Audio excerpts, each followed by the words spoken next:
Hello. Hopefully you guys can hear me well and people pop on. I know it's Friday afternoon, so Thursday afternoons, Friday afternoons, I know are crazy. So hopefully people catch this. I am excited to talk about what I need to talk about. So if you're catching the replay, that is fine. Make sure that you go to streamyard.com/Facebook. So it is, I'm going to put it in here in the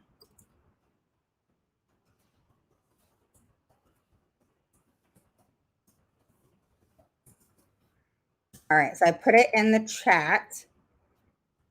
Okay, so anybody on the group, okay, and on YouTube, I think has to click the streamyard.com/Facebook.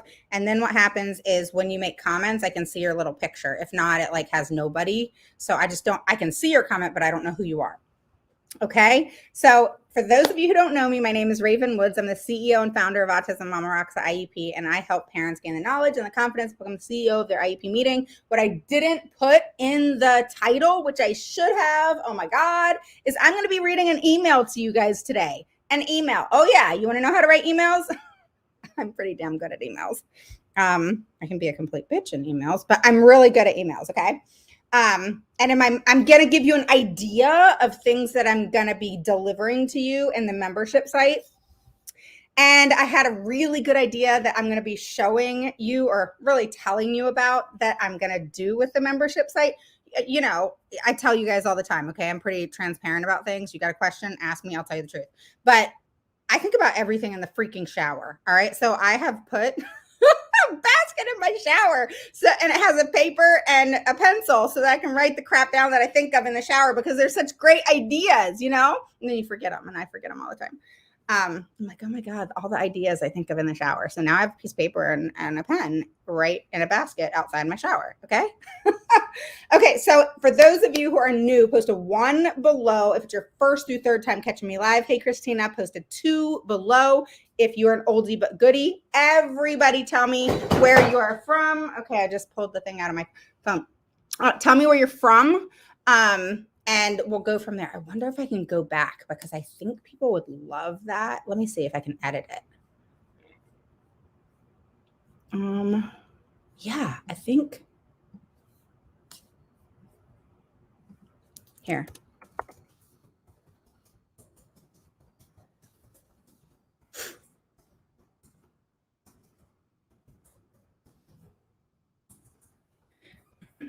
All right, so I just saved the changes. Let me see. Okay, so I gotta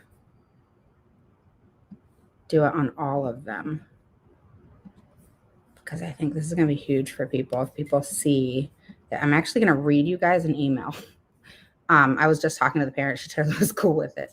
But you guys are gonna get a good bird's eye view on how I go about things. Okay. I think that's important. All right. So anybody, hey, Christina, if you're on here, will you do me a favor, or even Carolina, will you go and look at the title of this live and tell me if it changed to where it says, I am reading you an email? Because I just changed it, but I'm curious if it actually changed on the outside to you guys. All right. So I was just in an IEP. Okay. And it didn't go the way I wanted it to go, but I think I made my point.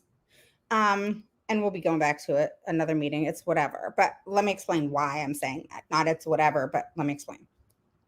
So, again, for those of you who don't know me, I am an advocate that has been doing this for a long time. So I'm just giving you kind of a bird's eye view, but you're going to actually hear it in this email because I'm actually teaching them in this email. Whether it comes across rude or not, I'm sorry for that. But my intention is never to be rude. My intention is always to educate. And if you're going to show me that you are not educated when you are supposed to be a highly qualified individual, I personally, on just a parent level, not an advocate level, make sure you guys share this. Please share the shit out of this. I'm telling you, it's going to help somebody out there.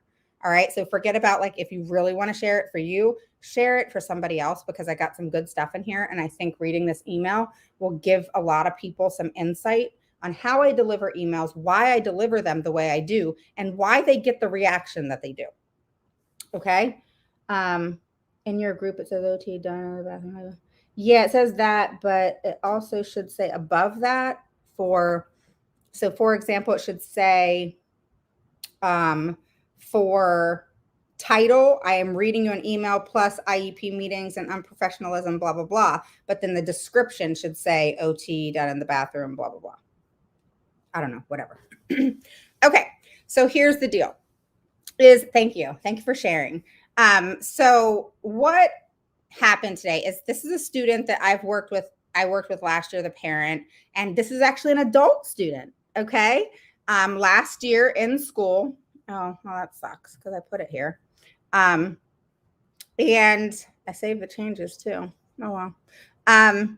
So I put in an email. We scheduled this meeting, and really the meeting was to edit the IEP and get it going and for the remaining of the time that the student has school, which is the end of the year. So obviously there's no time to screw around. There's no time to screw around with any age, but when you only have less than 6 months left, you got to take this seriously. So the beginning started, okay, this is a California case, started with the school district didn't send us any information until last night. Well, in California, it's different than many states, which is like maybe 2 days, which it is where I am, where the school district by law, per idea and per state law. So every state is different actually in regards to this, but per idea, it has to be done in advance. Per state, it's how much in advance. Okay. So some states are 2 days, which is where mine is. And California has actually some good stuff going on there, where you have to sign the IEP, you have to, do certain things, and they require 5 days. All right. We got it last night. There's no way we could have read it all. Okay. So it started off with that. The meeting then proceeded, and, I thought it was going to be great because, the student is now in a private school. Long story, can't talk about it, but the student is in private school. All right. For those of you who like kind of rewind your brain, you're going to know exactly what that means.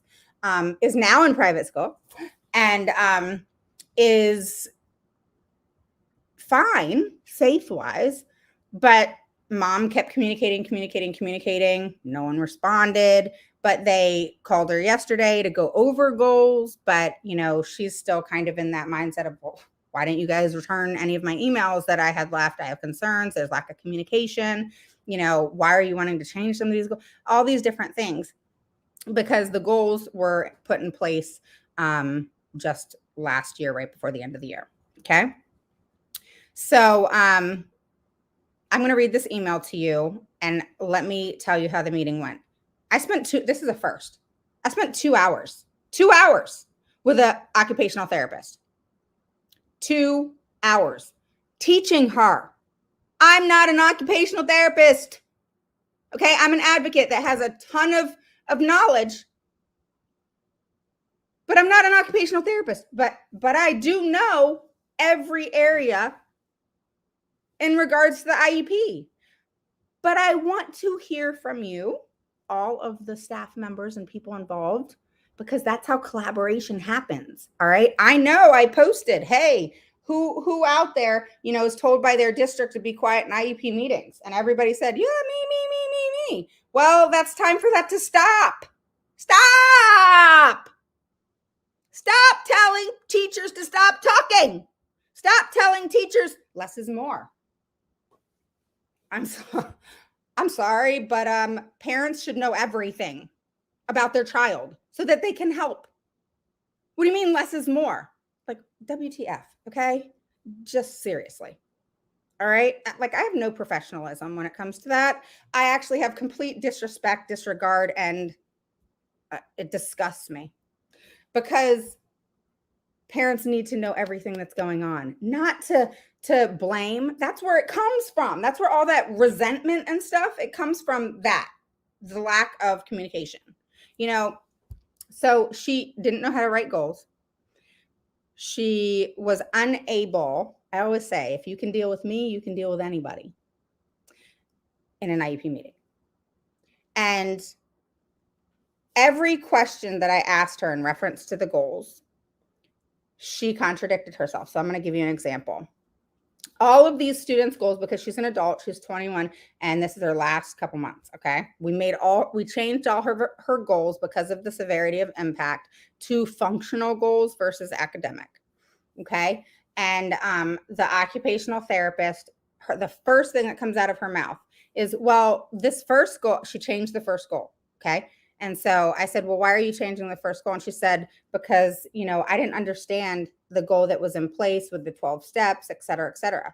I said, we're halfway through the year. Why didn't you email the parent and say, hey, this goal is not making sense to me. You're a new therapist coming in. That would be understandable. Let's rewrite the goal, or whatever the case may be.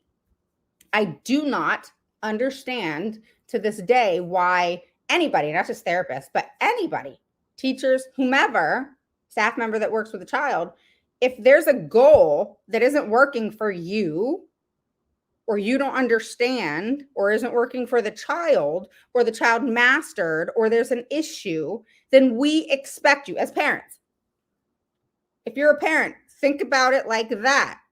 If you expect that person, staff member, occupational therapist, speech, I don't care who you are, if you're supposed to be working on goals with a student and it's not working in some way, shape, or form for them, you, whatever, or there's a non-understanding, it's expected that you go to that parent and you say, hey, we need to create, have another IEP meeting. We need to go over this goal. It needs to be more functional. It needs to be, written in a way that everybody understands. Again, pass the stranger test.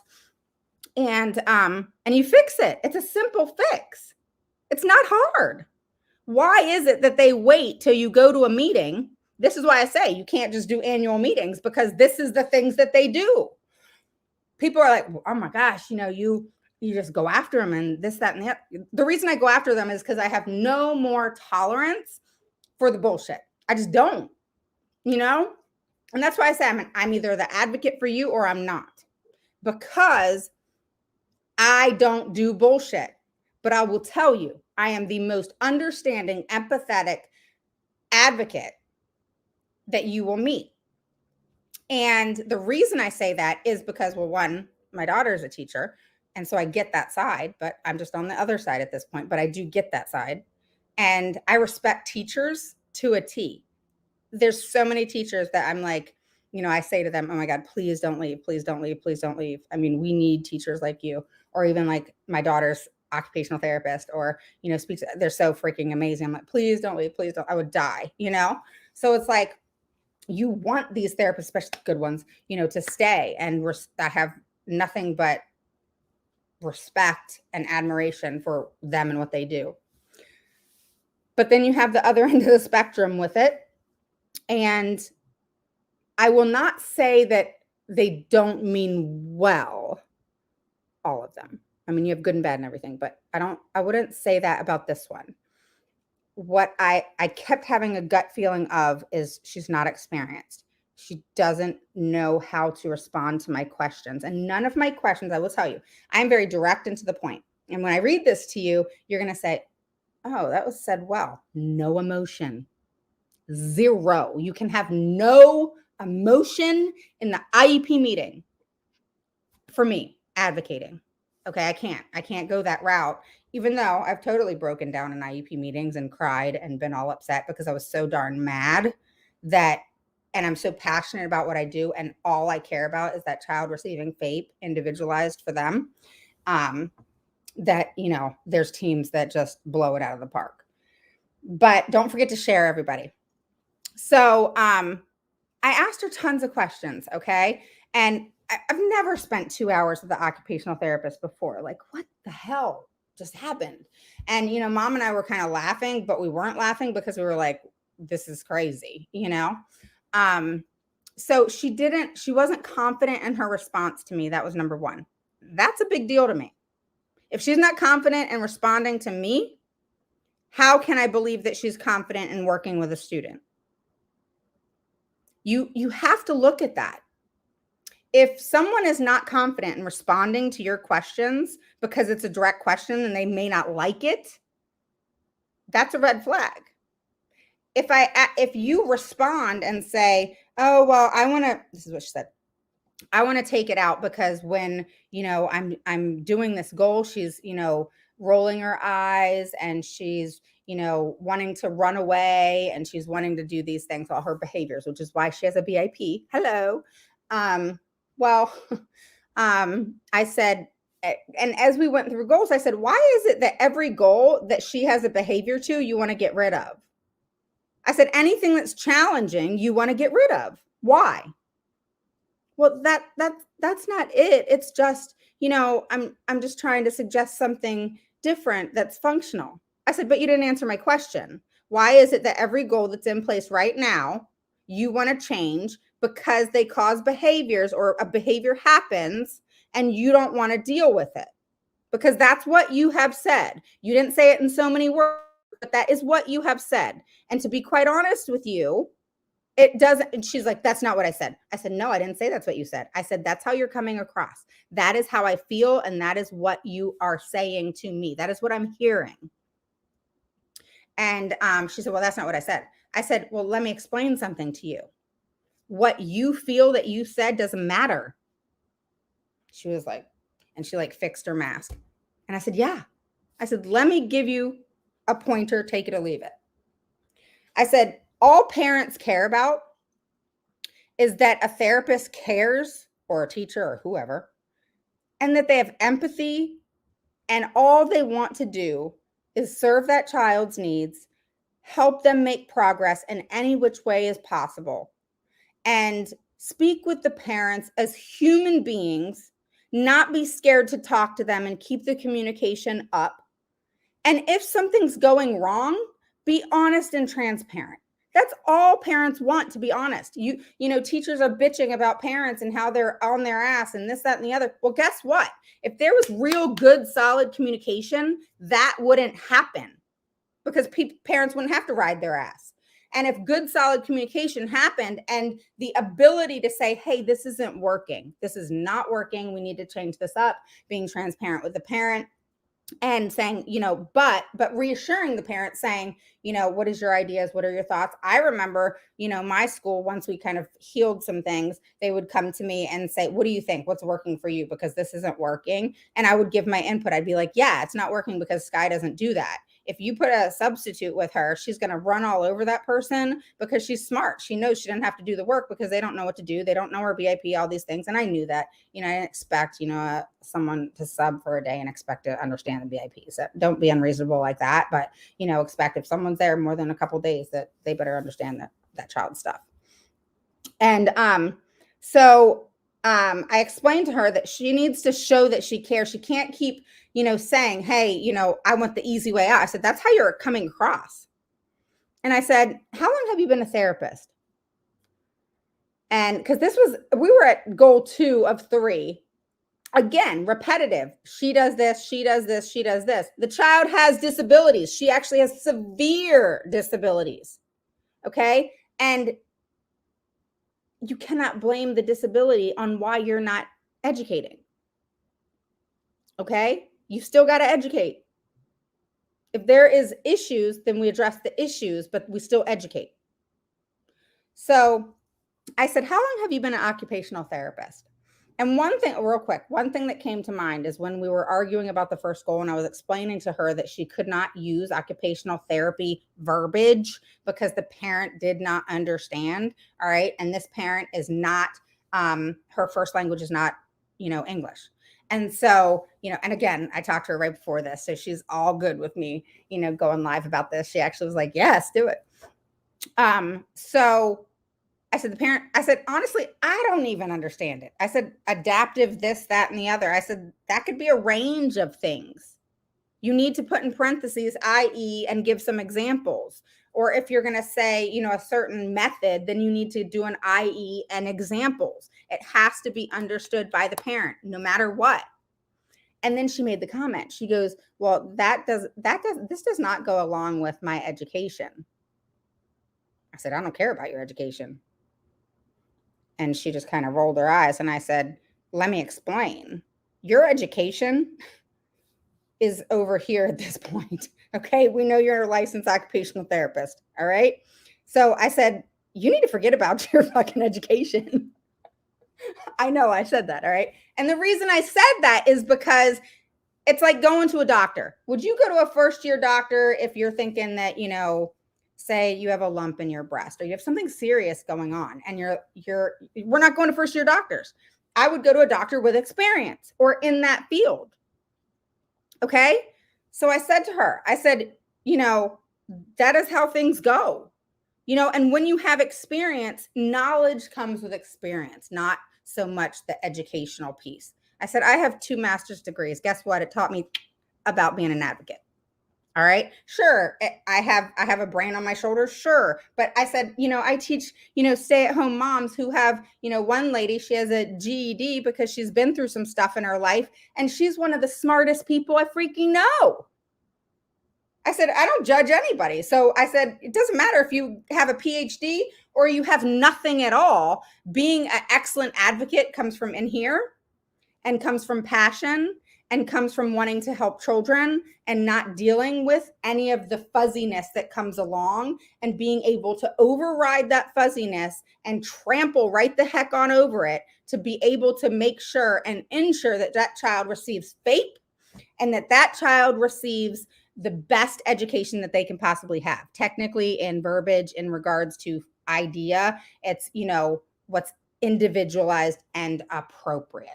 Okay.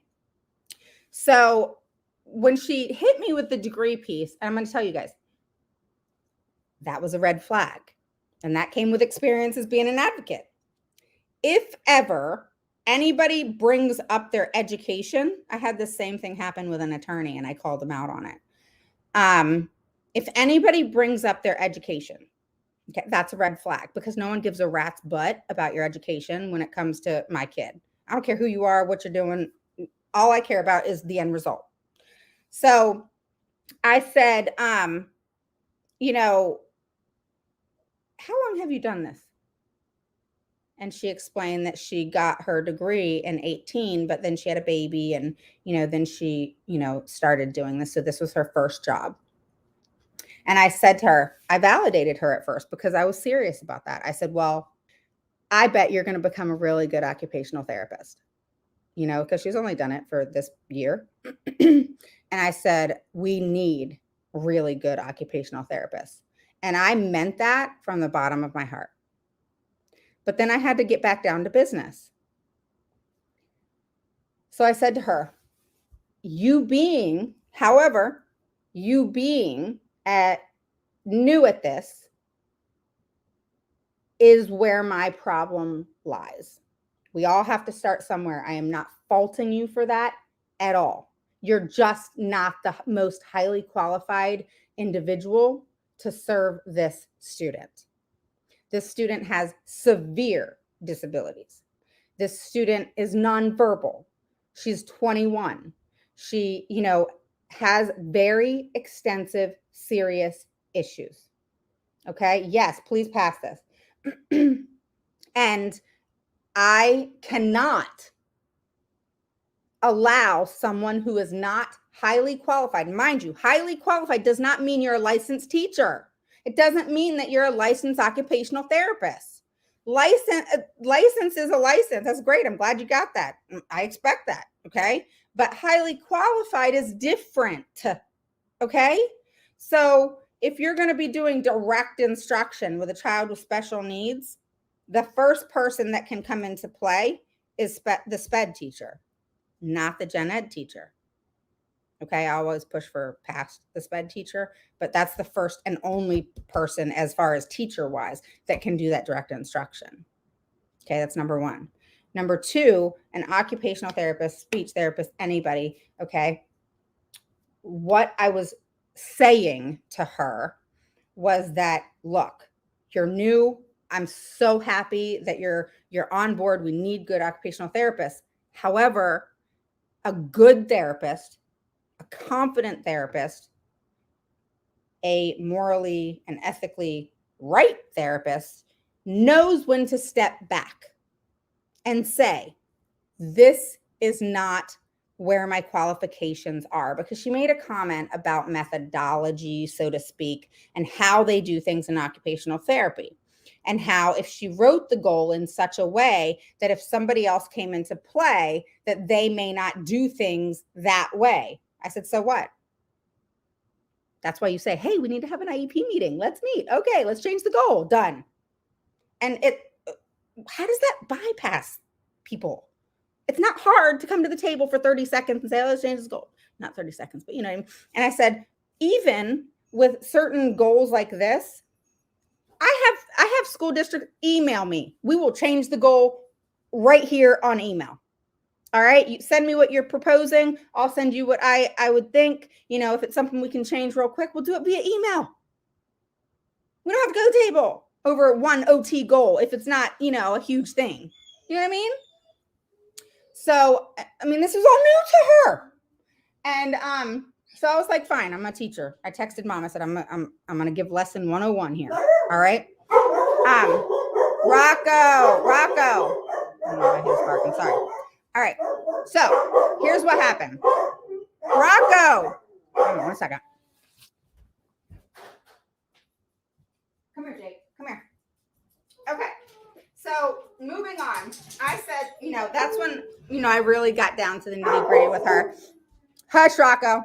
Of why she really needed to understand idea and understand FAPE. All right.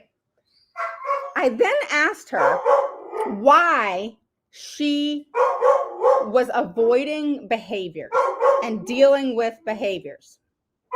She couldn't explain that. She said, that's not what I'm doing. That's not what I'm doing. I said, it is. I said, each behavior, you keep saying that's why you want to change the goal. And she's like, no. I just want to change the goal because I feel like, you know, it would be more functional. I said, no. Every time I ask you why you want to change the goal, you keep referencing behaviors. And then I said, you know what? What do you not understand about the BIP? She said, the BIP? I said, yeah, the student's BIP. What do you not understand about it? Is what needs to be implemented and upheld not being done? Don't forget, guys, because whoever just posted, I don't know who you are, and I want to know who you are. So click that link where it says HTTP. It's up here. Where is it? Here, right here. It's a link up in the chat. It says streamyard.com/Facebook. And then you just have to say yes. And then I can see your picture. It's a stupid thing on Facebook. And then I can know who you are. But this person said, have you ever talked about guardianship or transfer of rights related to IEP? We started process late and school is overriding me and questioning my son for verbal authorization. And he is severely disabled. They denied educational power of attorney and having major issues with the team. All right, let me get to that. Okay. So here's what happened is, you know, she denied, you know, that's what she was doing. Okay, whatever. That's what she was doing. Every time I asked why she wanted to change a goal that hasn't been mastered, she kept saying, well, because she's rolling hers. Oh, because she's not sitting still and she's getting up. Well, that's what she does. That's part of her disability. And I said, have you tried anything new? You know, mom keeps voicing, you know, music. Play music, have fun, do the things that you need to do that will keep her engaged as long as possible. You can't just throw a student in OT. And I said, where do you do OT? She said, wherever, it's appropriate. Do you go to the occupational therapy room? Where do you go? And I said, the parent has the right to know where you go. And she said, oh, well, it just depends on where it's appropriate. Okay. Where do you go? And she said, someone's now at my door. Oh my God. So hang on one second. Rocco, stop. Sky, come get Rocco.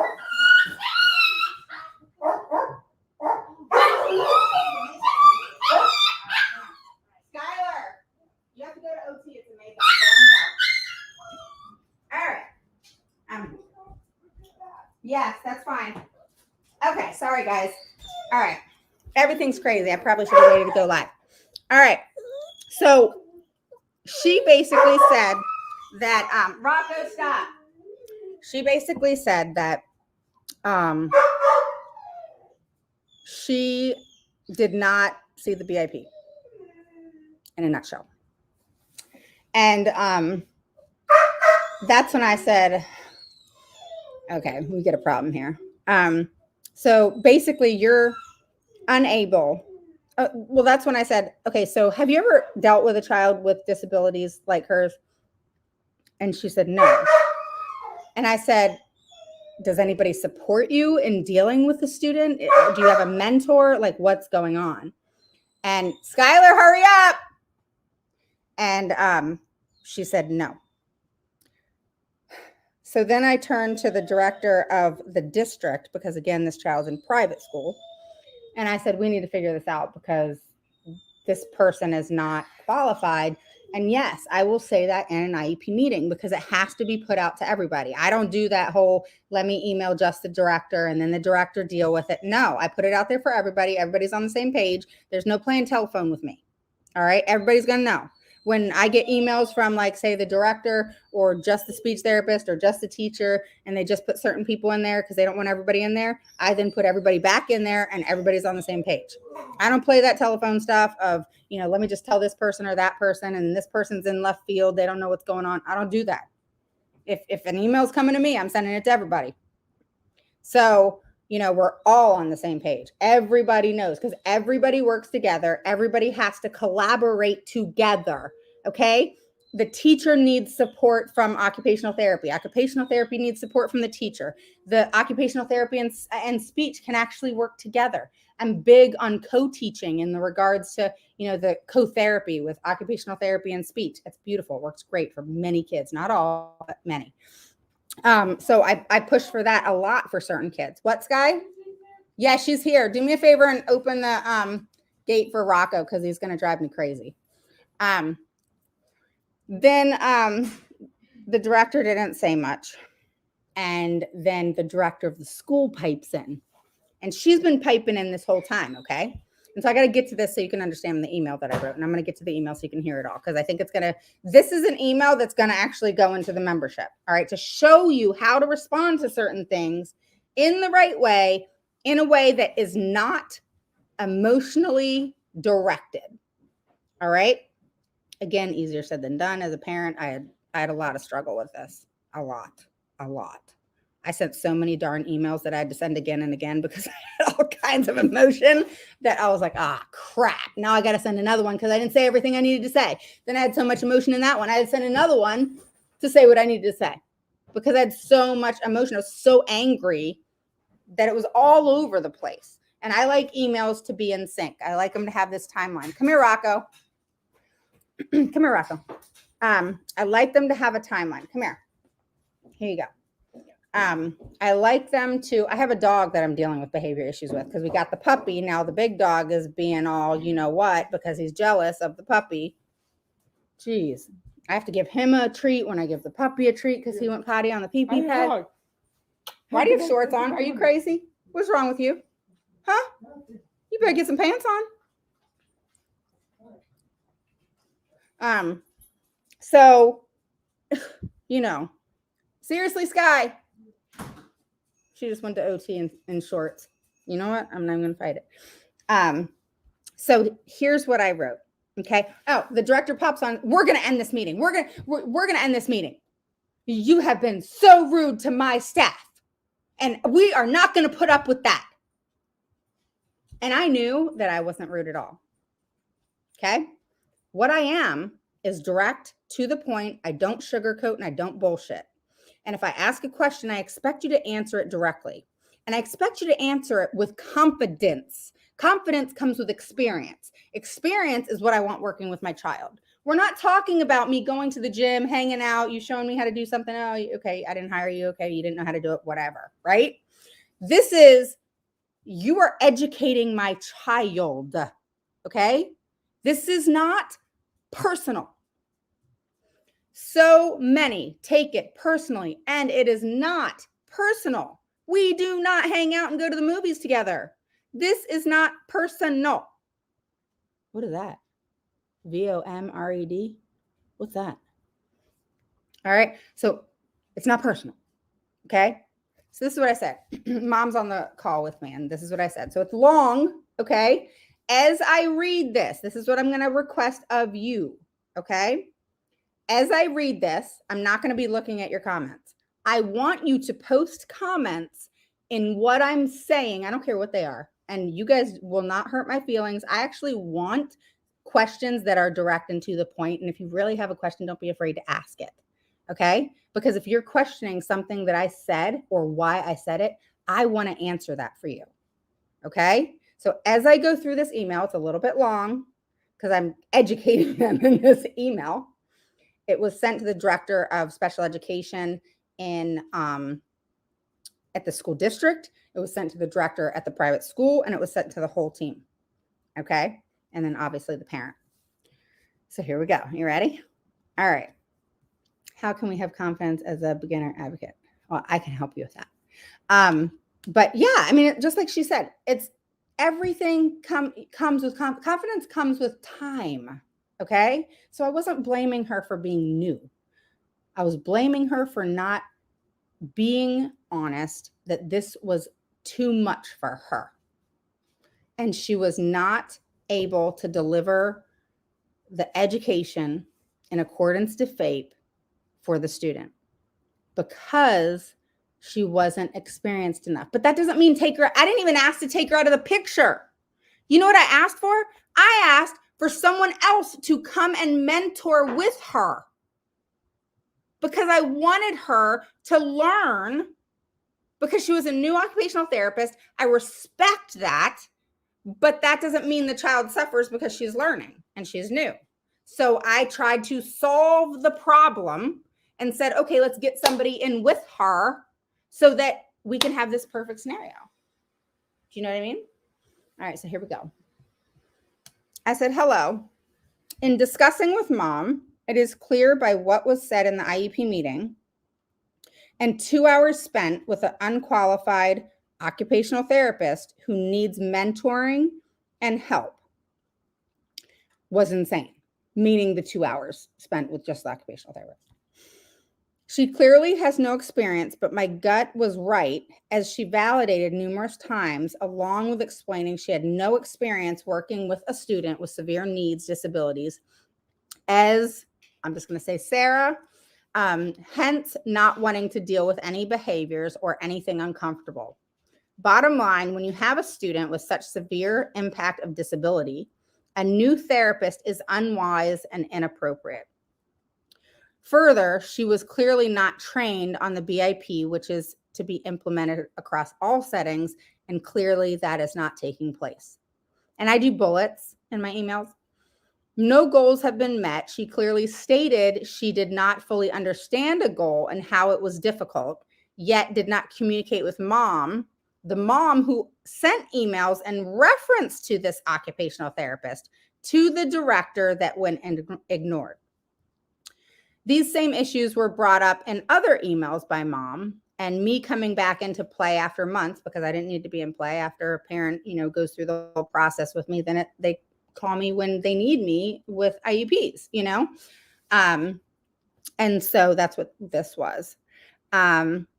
Even though I know the student to be able to easily figure out what's going on, makes it clear and very obvious. So, put it like I can actually go blindsided, not knowing, I guess that's not the right word, but go into an IEP meeting not knowing a whole lot, which I did in this case. I think, other than reading the new stuff that they sent less than 24 hours in advance, I'm very good at breezing through certain things and being on point, because I'm going to bring it out of them. I know the right questions to ask, how to dig deep, and that's what schools hate about me. All right, guys, let me finish. So I said, I will re-listen to the recording.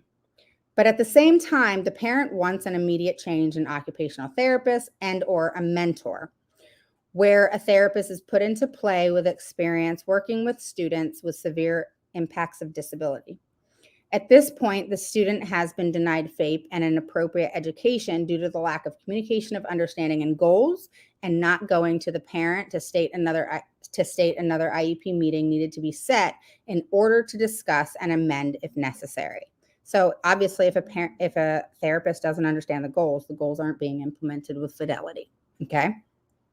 So the school did not provide the parent documentation of what would be discussed at the IEP meeting in accordance with California law, which as well as a denial of FAPE and denying the parent as an equal team member.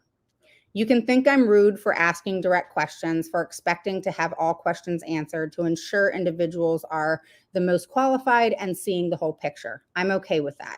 I get teams are used to running through IEPs and not caring if the parent understands or not. I also get how fingers are pointed at me for being direct to the point and not sugarcoating questions in order to have the whole picture of the student's education, which is important to us, even if it's not to you. Staff taking offense to questions directed at the teacher, therapist, staff members, or whomever else working with the student is not on me. And maybe training of staff on not taking things personally in an IEP meeting, which is imperative, needs to happen. I then put in big, bold letters, this is business with a goal. If you look at it like that, you will do just fine. The business is the student and their education. The goal is to provide them with an appropriate education in accordance with the law. I am not here to be your friend or to make friends. I am here to ensure that individualized education is being done appropriately and the services, IEP, BIP, are implemented with fidelity, and all who work with the student are the most qualified to work with this individual student. Not that they have a degree in blank, but more that they have a degree in blank and have experience with students with disabilities, and in this case, severe impact of disability in an adult student at the end of their educational timeline. I went on with saying in lower letters, no one was attacking or personal. It was purely and clearly defined questions and the answers that required clarity, along with non-specific and measurable goals, with an unqualified therapist that took 2 hours. Due to the severity of the issues and the lack of knowledge and confidence, I am sorry, but that's the truth. And what was delivered verbally and through body language by the occupational therapist clearly showed that the confidence level was not where it needed to be in order for me to be confident that she was qualified. Again, business. I look at all aspects and expect confident individuals, as confidence comes with being an expert in their field with experience and extensive knowledge in that area. Look at it like this. I would not go to a first-year doctor, not because they're bad, but because I want knowledge and experience that comes with time and dedication. I do not apologize for that. I can see how things would feel attacking. I also know that I am direct to the point, and I do not think about feelings in an IEP meeting. I think, what is it needed? I'm there for one purpose and one purpose only. And that purpose is what is needed to be done in order for the student to be provided FAPE, and what needs to happen in order to do that. Again, I am not here to tippy-toe around feelings. When it comes to a child and student, no question is off base and direct responses are expected. Believe me, I hear it all the time how directors tell teachers, therapists what to say and more, so I am well versed. When a director of a school, this is funny. When a director of a school scrunches her face and then another member says, I do not have the right to say something in regards to her scrunching her face is unprofessional.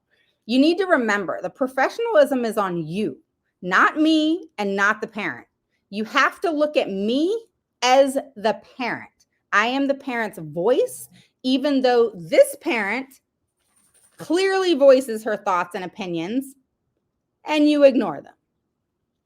So let me reiterate that. So when I work with parents, they choose what they want. They're very much involved with me, or they're like, I can't take it anymore. I need you to handle it. I do both. Okay. I get both ends. Parents talk in IEP meetings all the time, but it basically means that they're the parent and I'm the parent. That makes sense, because that's how the school district has to look at it. Okay. Because they're the professionals working with the student. All right. And they're the professionals that have to keep it together and answer the questions that are directed at them in regards to these parents' children. Okay. So let me finish. It is childish to avoid a parent and childish to make faces. IEPs are a blueprint and a path for a student's education and should be taken very seriously, hence the direct, to the point questions.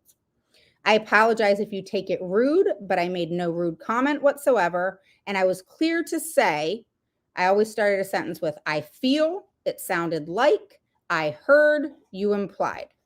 And also pointing out the obvious that was denied, but to be expected. The director of the school ended the meeting saying she had other meetings to go to and did not like that her staff was being questioned. Yet any question is allowed, and how a student is being taught, the appropriateness and the quality of education services will and always be questioned, and they are expected to be proficient, explain, describe, etc. What they mean, how they do something, why they did it or didn't do it, and anything else asked. How it's taught versus understanding. It is about, why they did not do something. She could not handle the questions, second guessed, contradicted, referenced her education and how she was taught, versus understanding that it is all about providing FAPE to a student. Furthermore, goals were not specific and measurable, and there was confusion on her part based on schooling of why the IEP must be written in a way that the parent understands. I'll explain that in a second. We are adults. We have to get comfortable being uncomfortable and being able to continue to be professional and show the parent you are doing what is necessary for the student. Again, I'm not here to be your friend. I'm here to ensure the education of the student is aligned with the student on an individual basis. Goals are being implemented and diminished progress is not being met. So basically, they need to be making progress. No one attacked, no one blamed, and no one was nasty. However, I was direct, to the point, and did not deviate from that. Further, I expect direct, to the point answers that support, explain, etc. of what was asked. It is what it is, and if you are confident in what you do, then nothing can change that, and the ability to deal with people, different personalities, and conflict comes, but also comes with experience. And I put this in bold, I want answers and I want resolution. Good teams know how to get to the point, discuss the point, and resolve anything in the way and affecting the point. In this situation, it is the student's education and resolving what is working and not working by collaborating together in order to resolve or come to a conclusion. No one has to be there to like one another or agree on everything. The parent expects 3 dates and times immediately, as the meeting abruptly ended by the director of the school due to the inability to handle conflict and the inability to problem solve and to offer solutions. I expect that to be delivered at the next meeting. I will also state that the district is still a responsible party, and the expectation that they require the private school they are paying uphold FAPE. Have a great day. So, anybody have questions with that? So the reason I wrote that is because, number one, you want to recap a meeting. Okay. Always recap a meeting. Puppy, no, sir. Hang on a second. No, sir. No, sir. Come here. All right. So basically, I recapped the meeting and I taught them that I'm not going to deviate from asking questions. You're going to have questions. You're going to have questions that may make you uncomfortable. You're going to have questions that you have to answer. And if you're delivering good therapy, basically, you should be confident in any question that's asked of you, because you should be confident on the therapy that you're providing. Okay? So if you're not comfortable with being asked any question in regards to whatever it is that you're delivering, okay, and that you are teaching, educating, helping, supporting, etc., then you don't belong working with that student. Okay? Because if you're going to do something with my child, when it comes to education, I'm talking about me. You better know what you're doing. And if you don't, then tell me. Okay? So I don't just say, okay, get off the team, you suck. I don't do that. What I do is find out where the problem is. I'm a problem solver. Where's the problem? What needs to be solved? And how can we solve it in the best way that is going to meet this child's needs? What needs to be put in play? What do you need that will help you? You know, here's what blew my mind that she said, and I left this out on purpose to tell you at the end because I knew everybody would probably be in shock. One of the goals was putting on her jacket. Okay, yes, she's 21 and she's still learning to put on her jacket. And so I asked the therapist, I said, this has been a goal for 4 years now. Like, what's going on? You know, and not that she made the goal, not that it's her fault because she's only worked with a child for this year. But I said, what's going on? Tell me what's going on. What have you seen? You know? And she couldn't tell me. I said, well, what have you tried? Well, different things, you know, and she couldn't tell me. I said, you know what? I used to have trouble putting on my jacket when I was little. And my mom, you know, and I don't have any disabilities, but I said, maybe you can try this. I said, my mom would lay my jacket on the floor and I would then bend down, put my hands through the holes and then throw it over my shoulder. And then I learned to put on my jacket. All right. So that's how I put on my jacket. And shoot, I still did it in middle school. But that's how I put on my jacket. It was easy. Okay. And so I said, have you tried that? And she hadn't even tried that. I mean, I thought that was kind of like a no-brainer. I'm, at least for an occupational therapist, teaching a child how to put on a jacket, but I could be wrong. But, you know, I gave her that suggestion. And I said, well, what else are you trying, et cetera? And mom chimed in and she said that the student looking in the mirror and seeing what she's doing when she's doing the jacket as well was helpful. And so I was like, oh, that's good. I mean, that's where districts and teams need to hear parents. They're the most qualified member at that table.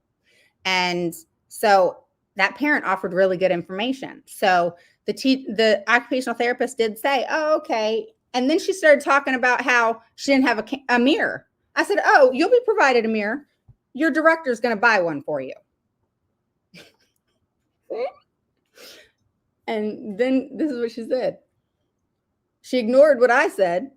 And she said, oh, the mom said, do you have a full-length mirror? And this is hold on. This is what she said. She said, okay, well, we can do it in the bathroom.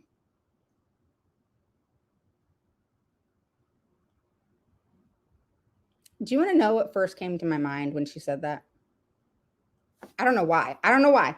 But this is what first came to mind to me. And this is such a controversial thing, so go ahead, attack me. I'm cool with it. But it goes back to that whole background. And again, my kids are 16, 25, and 21, okay? But it still went back to how there was this big controversy on, you know, parents having to go into the bathroom when they nurse their babies. It pissed me off. Do you eat in the bathroom? And so now I believe in covering yourself and all that, but you know what I'm saying. That's the first thing that came to my mind. I don't know why, but it did. And so then I got mad because I'm like, just recently, there was a kid that was locked in the bathroom because he was acting out. And so he was put in the bathroom. And I want to say, like, Cynthia, weren't you one person who earlier in the year or something told me about another child was locked in a bathroom or something? So all that came to my mind. You know how things can trigger? That's what happened. All right. I thought babies and nursing and putting someone in the bathroom. I thought, the kid being locked in the bathroom. And I mean, my mind went all kinds of freaking places. All right. And this is what I said. Are you serious? And she said, well, that's the only place that we have a full-length mirror. And I said, didn't I just tell you your director is going to go get you a mirror? I don't play with that. I don't care if that's a demanding thing. I don't care. You're going to go get a damn tall mirror. You can go to Walmart and get one for what, $20? Go give the child a mirror. Spend some money. Come on. If you don't have one, you're going to provide one. And the parent just literally gave you some insight on what can work. Whatever you're doing, you told us that it wasn't working. The parent just gave you some insight on what works. We're going to go with that. We are going to go with that because nobody else at this table offered anything. No one else at this table offered, oh, this works, that works, whatever. You literally told us that the goals weren't working. You literally told us that you didn't want to deal with any goals that had behaviors because obviously it came to head that you don't have experience with that. And then you want to go and teach this child in the damn bathroom. Who is this like stalker person? Block user. Shoot, the heck? All right. Someone said once I went live on YouTube that there's like, I don't know, stalkers or something. I don't know who these people are. All right. I don't know who they are. All right. So yeah, that's how this meeting went. So we're going to be, I mean, this district has to meet very quickly. This isn't a 30-day thing, where you wait another, they can wait up to 30 days to schedule another meeting. No, it's something that has to be scheduled pretty quickly because they're the ones who ended the meeting because they couldn't handle it. They couldn't handle the questions. They couldn't handle being put on the spot. Now I get nobody likes being put on the spot, but if you are going to, and I told this lady, the occupational therapist, breastfeeding in a bathroom? Or boom, I got it. What do you got? Am I missing something? Oh, he throws this, Carolina, he throws it over his shoulder, yeah.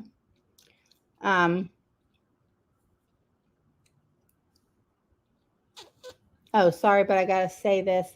Kai got a blue top collar during Linda Mood Bell today and was able to identify when he needed a quick break today. First time he has that's awesome. Yes. Yay, yay, yay. That's awesome. So don't you bark. So basically, what did you think? I hear what you have to say.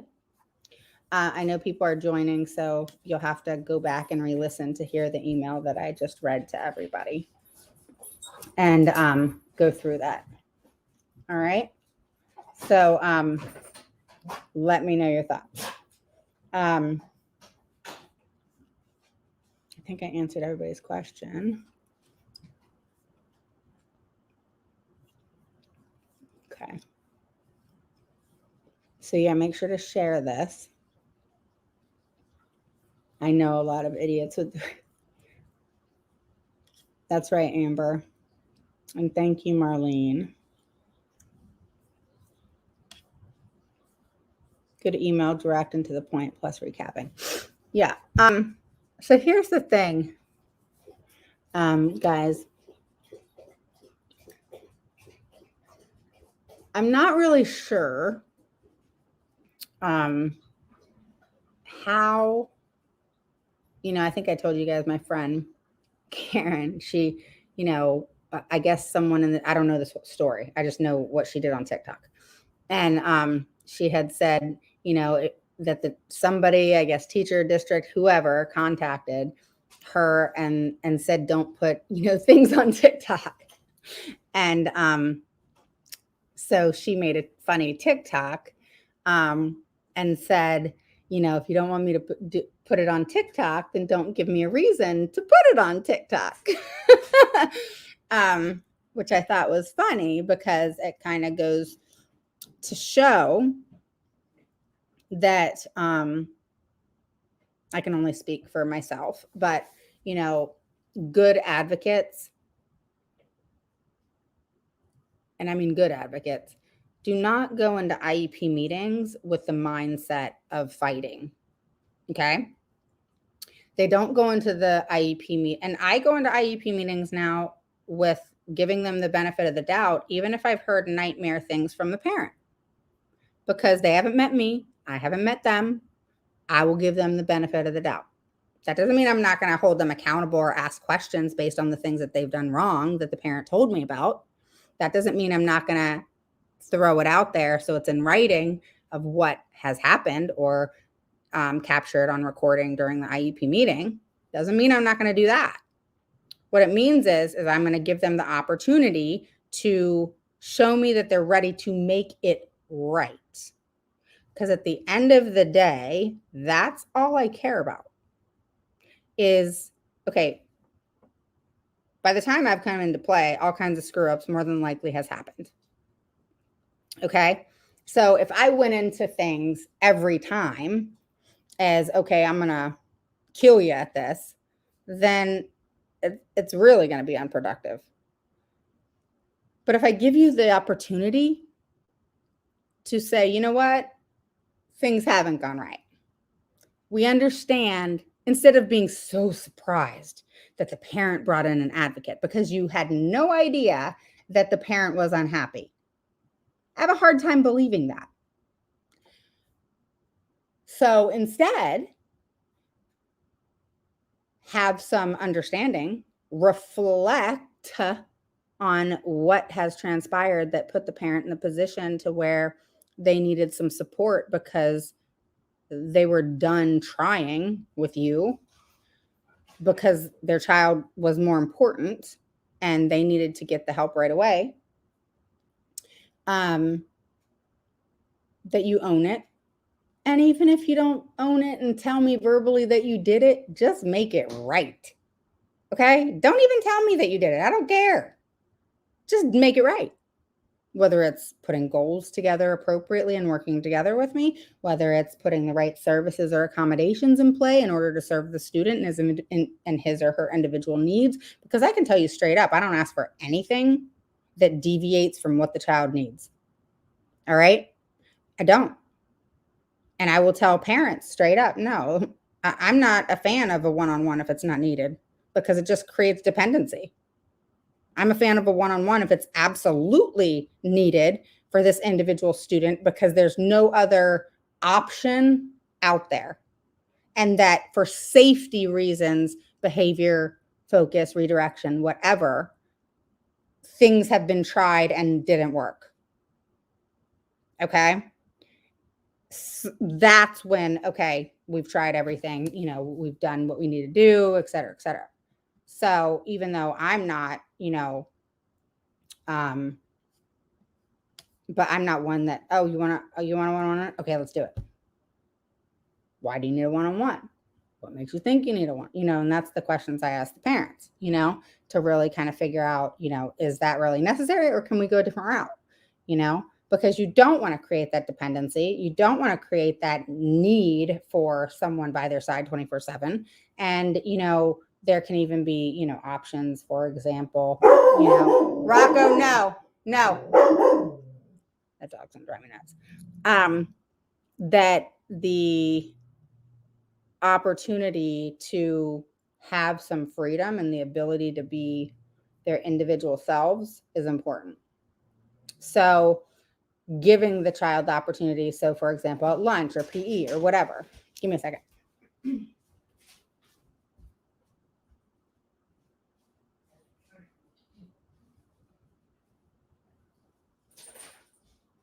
Okay.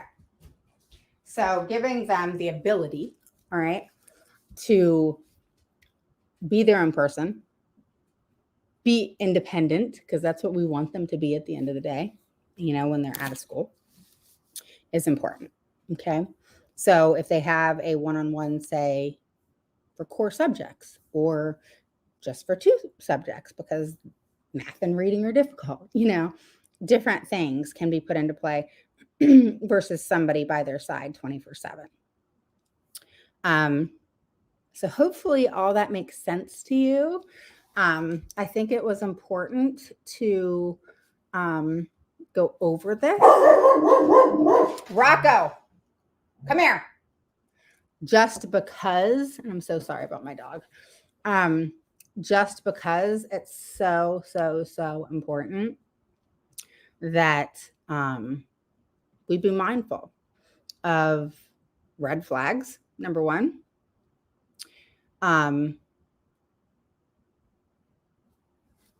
Stopping the discussion of the IEP to redirect focus that we are human beings and that's how they need to approach you. Why are they so afraid to approach you and be transparent? Oh, your child's making progress. I mean, I'll tell you one thing that fueled the fire with me.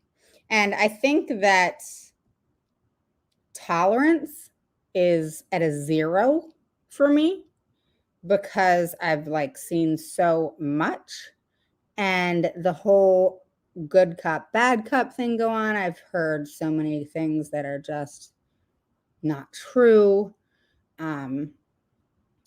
Educational harm happening because of just pure stupidity of, just not coming to the parent or to having a discussion or coming to an IEP meeting, changing up goals, whatever the case may be. Rocco, come here. Come on. And all of that, come here. And so it's very important to, keep in mind that, come here you go. Come here. Sit. That we focus on explaining to teachers, educators, therapists, etc., that all we want is transparency. We're not going to fault. I mean, unless something's just going crazy haywire, we're not going to fault them if everything doesn't work.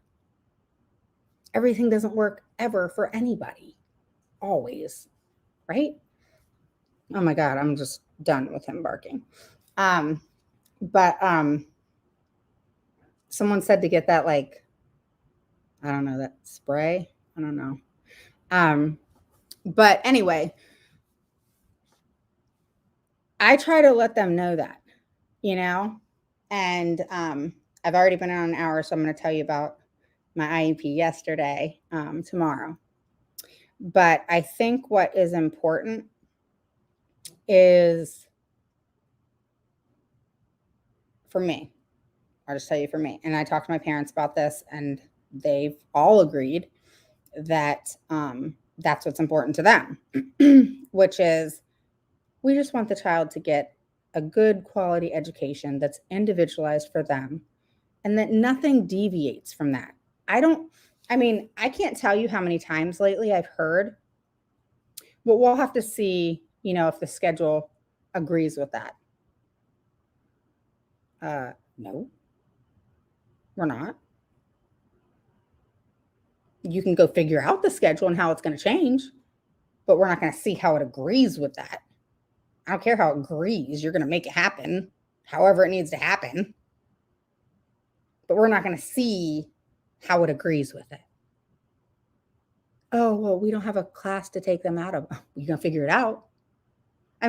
Those are the things I don't have tolerance for. Okay. Because if something has to change for something to be individualized for a child, you can change it. I don't care about your day, how many periods the child has. I don't care what class, is going to get all mixed up. You and the parent need to discuss what is the best class to take that child out of. And that's what you do. If that child needs resource and they need to be removed from a class in order to get resource for reading, I don't care what you need to do that. I don't care. I don't care what you have to do on the back end. And that's where they kind of throw it on parents of, oh, we got to figure it out. Or no. This is about what's individualized for a student. There's no option. You don't have a choice. You have to do it. Do you understand? Like, if anybody from a school district is listening to this, you don't have there isn't a choice here.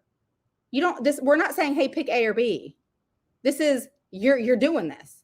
I don't care how you got to figure it out, but you're going to do it. Period. Or I will hold you accountable for it. You choose. So you have to get that attitude, guys, parents, caregivers, grandparents, because they're not going to do it for you. They're not. Okay. They're just not. Now, I come to conclusions, resolutions? Yeah. But after all the bullshit, it's like, let's just cut the bullshit and get the child the education and the IEP that he needs and that's adequate for him individually. Let's just do that. Let's just make it easy. Why does it have to be? I think I'm going to ask this question forever. I am. So I should probably just let you go because I'm going to have the question forever. I am. And look, I just got a message from the director of the district right now. You want to read it?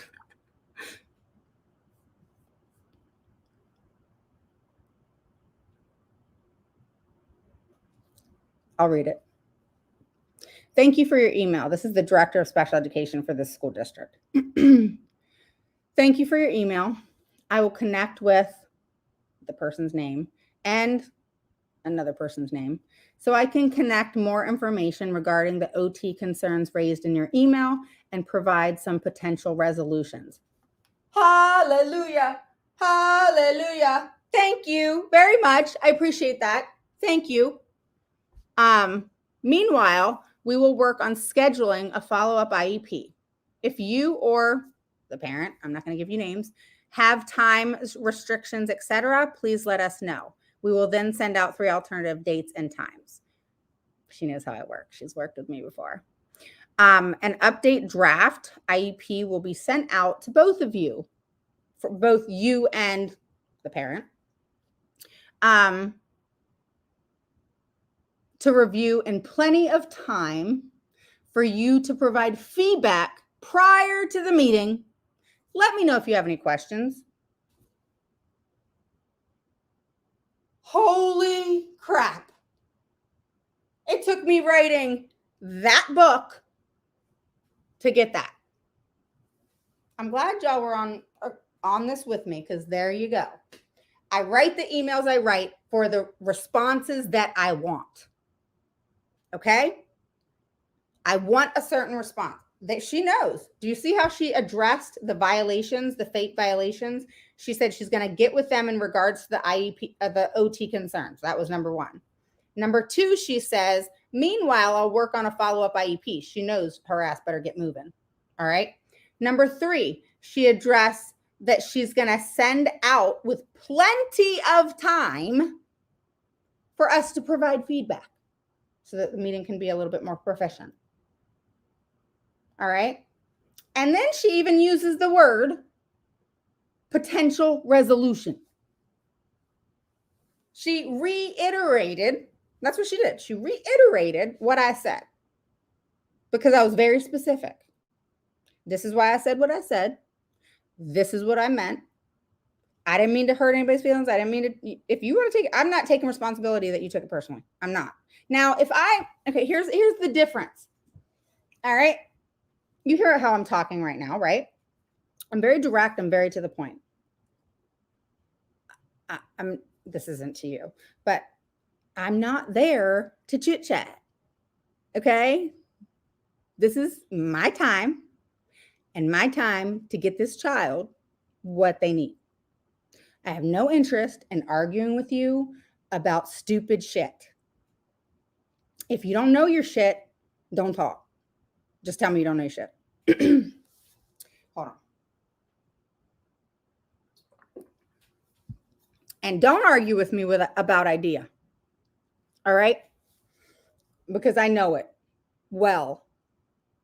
All right? Am I wrong sometimes? Sure. Of course. Who isn't? But I'll own it. 100%. And like there was something, I don't know. I had said something and then I was like, oh, I was right, but I was wrong, if that makes sense. So I wrote back. I wrote to them and I said, hey, I just wanted to let you guys know that I was wrong. They didn't even know I was wrong. Okay. But I wrote back on my own because if I find out that something was off or, that I then look something up and exactly how I said it wasn't proficient or whatever the case may be, I wrote them back and said, hey, I just wanted to apologize. When I said this, this is what I meant. And this is what is matter of fact, exact, etc. Whatever. I'll apologize, whatever. Because I'm not going to not say anything when I expect them to say something if they're wrong. So even though they don't admit it or whatever, I'm going to still do that because I expect that of them. Okay. And so that's important. Very important. Okay. So that's key. All right, great example. Yeah. So there we go. We got the response we wanted from the director of special education. She added, let's see who she added. She added everybody. She CC'd the director at the private school. She CC'd the parent and she CC'd the OT. That's all she CC'd. Just the OT, the parent, me, and the director at the other school. Do you see how they leave people out? But they'll do that. Why involve the teacher? Why involve the speech therapist? You know what I mean? And I mean, I don't agree with that. And I'll tell you why. Because the teacher has to know what's going on. They're that person who has to look out for everything. So to not keep the teacher in the loop, even if the teacher doesn't respond, they don't need to respond, but they're in the loop. They know what's going on. They're not hearing that, oh, I just wanted to let you know in this email, this is what was said. This is what was going on. It's like playing telephone. I can't keep up, And that's why emails should go out to the whole team. So the whole team is on the same page, even though it may not pertain to them. They don't have to answer. They don't have to respond. They don't have to say a peep, word, nothing. But they do need to be in the loop and not hear it from everybody else and everybody else telling them in a different way. Let them just read the damn email themselves and we all know. All right? Because how we interpret emails is all different. So how you interpret an email and how I interpret an email could be completely different. You know what I mean? So it's important that you guys do that. If someone's left out, go add them back right on in when you respond. All right. I get why she just did the OT and the parent and the director of the other school. I get it. But I also know the problems that arise from that it is probably not even intentional on her part in this case. It is intentional in some cases, but not in this one. All right. And this director, I went at it last year with her. But I think she's learned how I am because I'm coming back into play after about, 7 months. Because this was like the second IEP because, that's where we were at. And that's when we said we needed another IEP. And she, and I haven't talked to these people, but they know who I am. And half of California does.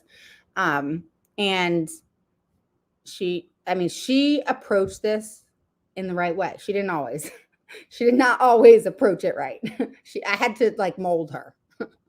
That sounds funny, but I did. I molded her. you know? But you know what I also did? And this is how I am fair. Cynthia, you like commented twice, but there's no comment. Like it just came up like that. Okay. So let me tell you how I'm fair. So today there was a shit ton of violations. FAPE violations. You fix it and I won't make a complaint. You don't fix it and I promise you'll be doing so much paperwork your head's going to spin. I promise. So that's how I work. Is we need to go into IEPs with a business mindset. That business mindset means that you go into a meeting with a purpose and you go into a meeting needing to come out of that meeting with a resolution, a solution to whatever is going on. It could be a problem. It could be just a solution to what you need to update and, amend or whatever. It doesn't always have to be a problem. But there has to be a purpose and there has to be a solution, resolution, whatever it is. All right. And you're not friends. So any parent out there that thinks you are friends with the school district, you need to go check yourself, go look in the mirror, talk to yourself, give yourself a pep talk, whatever you need to do, but you're not friends. They really may like you and you may like them and you can have a really good teacher and all of that kind of stuff. But remember, it's business. Okay? And at the end of the day, it comes down to your child and your child getting a free appropriate education and that FAPE is upheld. And that's what I was going to say in the letter, and then I just checked myself. I was going to say, you guys need to put on your big girl panties and keep it moving and stop acting like children and being offended because you're asked questions that make you uncomfortable. But I just didn't go that route, Okay, that's fine, Cynthia. So I'm having a little bit more tact in that sense. But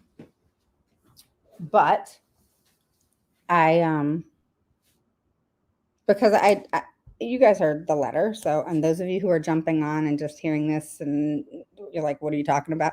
I read an email to the parents here. So go back and listen in the replay. Tell me what you think. Post your comments below. Ask me, why did you make this comment? Why did you say this, etc.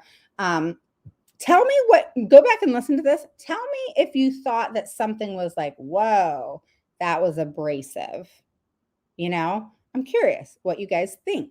I want to know what you thought was good, what you thought was to the point, what you thought maybe was abrasive, whatever. Okay. Because then I can respond to you and say, no, I said that for a reason. Here's why. Because you saw the response now. So now you heard the response. Did I get the response I wanted? Yeah. Did my email work? Yeah, it did. So whatever I said was the right thing to say so that I could get the response I want so that we could be on the right track and road to what? Resolution and getting back to the point at hand, the student, so that we can get back to what our goal is, providing the student FAPE so that we can then work together as a collaborative team. It's not that hard.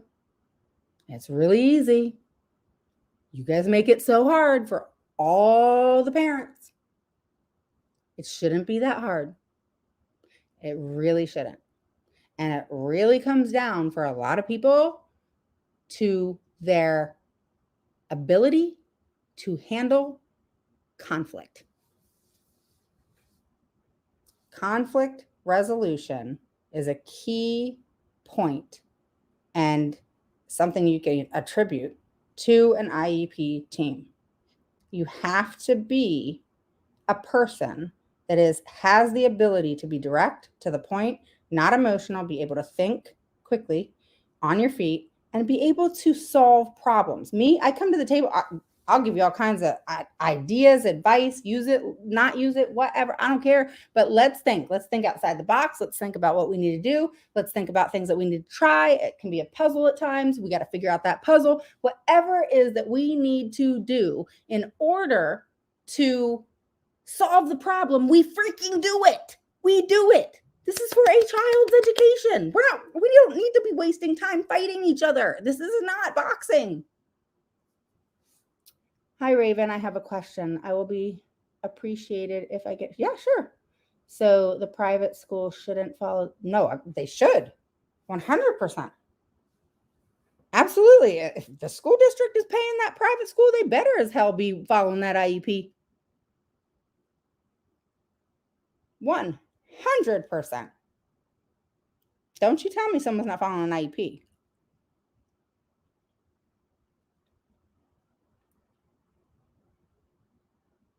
I mean, you're going to have a heyday when I tell you about the IEP I had yesterday. I mean, I chewed them up, spit them out, and I'm not sure where they're at right now. I really am not sure where they're at right now. I literally chewed them up and spit them out. I'm still trying to swallow what I did, not them. Yeah, I chewed their ass out. Unreal. You don't even want to know what happened yesterday. I shouldn't even tell you. No, I'm gonna tell you. I can't wait to tell you. But it's crazy. Crazy.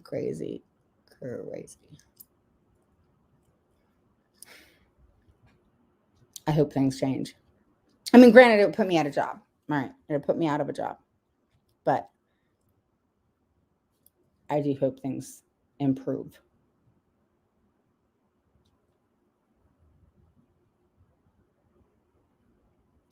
You know, it's not being followed. That sucks. I don't get it. I will give you a hint about it tomorrow. And this, I mean, there's certain things that, I'll work with. There's certain things I'm going to ream your ass out from the get-go because I don't have tolerance for it. And you guys are freaking educators and you have no right to do whatever it is that was done that set me off. All right. Like this team did. All right. So I'm going to tell you the story tomorrow, but I'll tell you what set me off. And I'm not going to tell you, I'm going to tell any district out there or educator, teacher, I don't care who you are. Okay. If you ever take a child's voice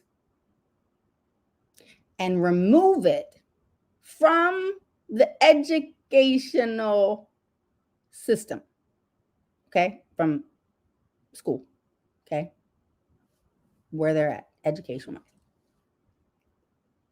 you better pray to God I'm not the advocate that comes to your meeting. I'm telling you right now, you better pray that I am not the advocate that comes to your meeting if you remove a child's voice in the educational setting. You better pray, because I will nail your ass every which way I can. And I mean that with every single part of my being.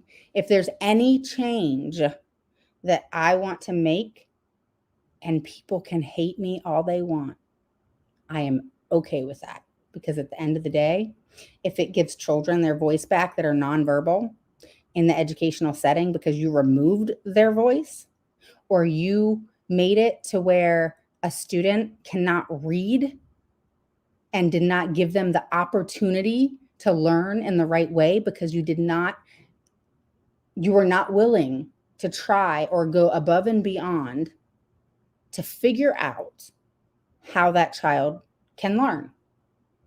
You're too freaking lazy to figure it out. And this is not to every educator out there at all. This is to those that I have come in contact with that have removed a child's voice that is nonverbal. They already don't have that ability. They already have that feeling and sense of not feeling equal to. And then you're going to take their whole voice away? No. No. No. No. You can think anybody, I don't care. Everybody's got an opinion. So I have said to school systems, there is no retaliation that you can do upon me that I would give a rat's ass about. So it all will be on you. And I mean that with every part of my being. I'm going to put a stop to children not being provided every opportunity to be able to read because you don't want to provide the right person. Not everybody is qualified to teach a child to read. Until I learned outside of my 2 master's degrees, one in business and one in educational leadership, there's no way in hell that I would want to take on the responsibility in teaching a child that has special needs how to read. I wouldn't want that responsibility. I mean, now I would. I do sometimes, for certain children, but hell no. I would say no, they need to be with someone who is qualified to work with a child with whatever disability it is and is qualified to do reading intervention in a way that this child can learn. I would totally be the bigger person and say, I'm not that person. You have to. You have to be able, I mean, to me, a highly qualified individual can say that they're not highly qualified, meaning you're highly qualified in this area, but you're not highly qualified in that area because none of us is qualified in everything. Okay? I'm sure not. I mean, I just found my calling, that's all. And being an advocate, but I am not good at everything at all.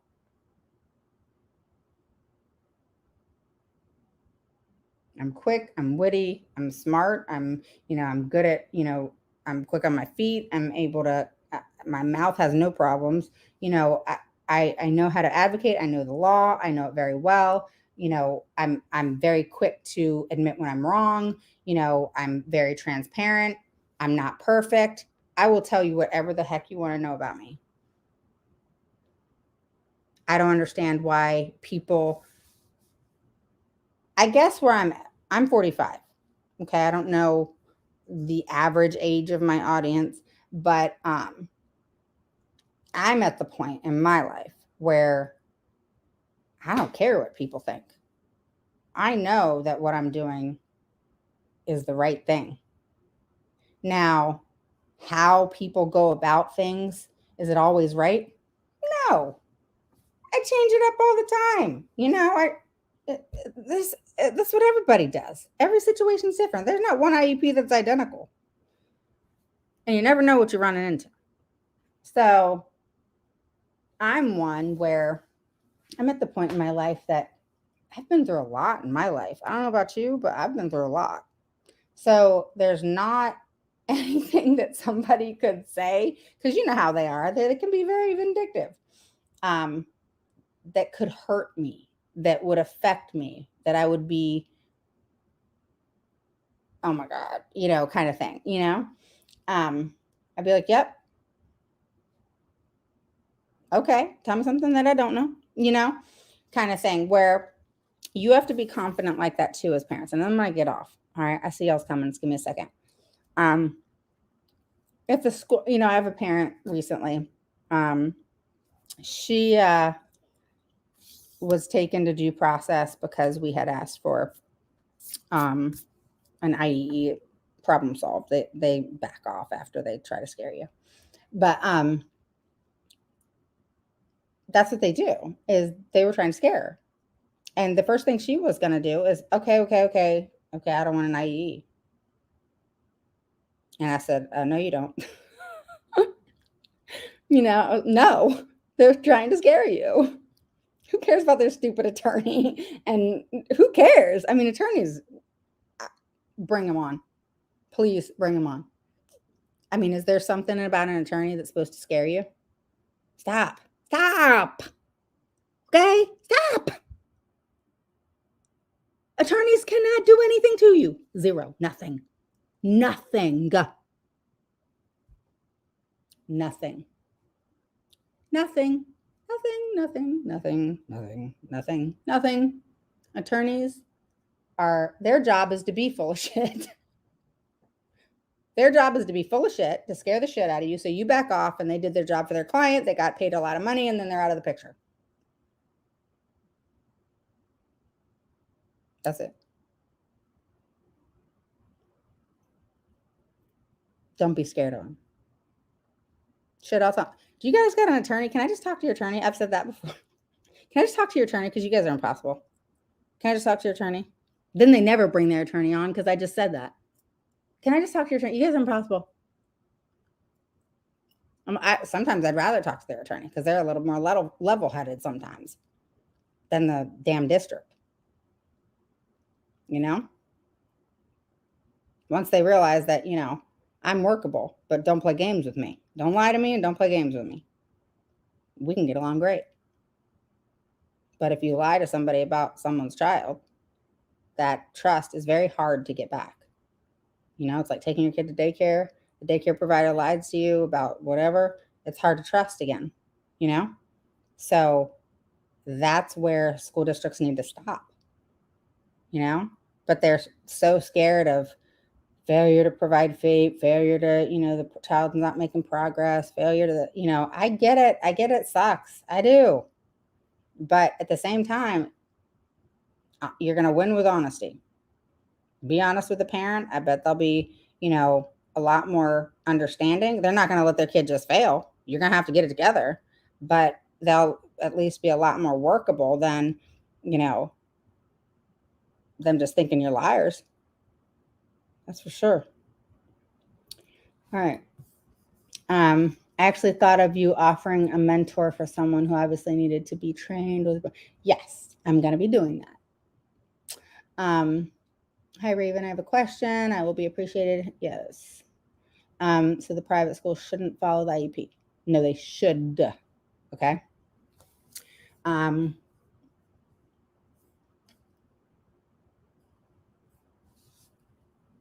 My son's public. I'll just put it up. My son's public transition to private school. They told me private schools shouldn't follow public school IEP. They will put their own one for him. Listen to what you just said. I know I feel you, but just listen to what you said that they said.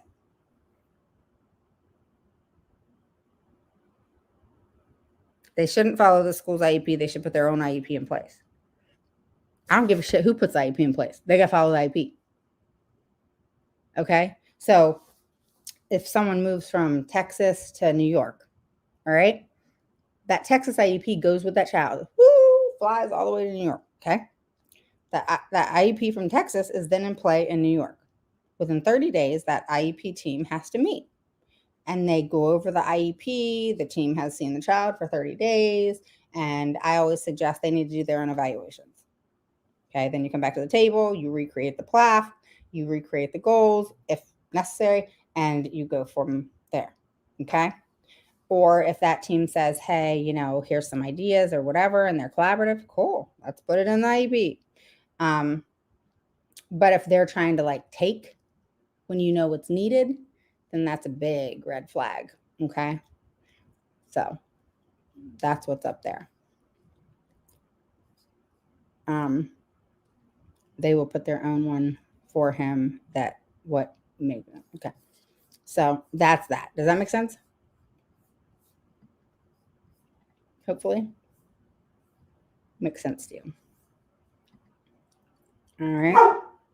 All right. So that's that. Can you do a session on what are the goals and skills that kids need to reach by the end of elementary and by the end of middle school? Yeah, I can do that eventually. Yeah. I have a lot of things lined up to discuss that I have that I'm putting into play with my membership and the background that's going to go into that. Like, you're going to get emails like I just sent. All right. Okay. This is a recap of what happened. This is what y'all did. This is what needs to happen. These are the violations, et cetera, et cetera. Those are the things you got to note. If I didn't note the violations, which is a denial of FAPE of not providing the parent the information in advance in accordance to the law, the director knew that was a denial of FAPE. That's a straight up denial of FAPE, denying the parent and equal team member the right to review and inspect data and information in advance of the IEP meeting. Period. Denial of FAPE. Bam. And then on top of it, you have me dealing with the occupational therapist for 2 hours. Seriously? Like, she could not get it together. I mean, she was new. I get it. I'm fine with that. Like I said, I didn't even try to just get rid of her. I said, hey, let's put a mentor with her. She needs a mentor. She needs to have someone that is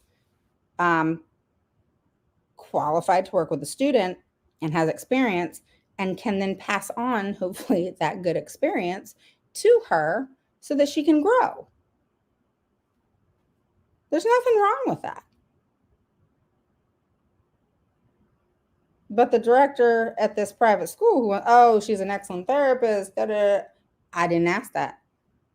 I'm saying that she's not an excellent therapist for this child, and it's clear because these are her words, not mine. She's the one who said he's not making progress. She's the one who said that she didn't understand a goal. She's the one who didn't come to the table and tell the parent that she didn't understand the goal and that they needed to have another IEP meeting in order to get a goal in place that she did understand and that was appropriate and individualized to that student. These are simple things that have simple resolution that shouldn't be something that I'm talking about.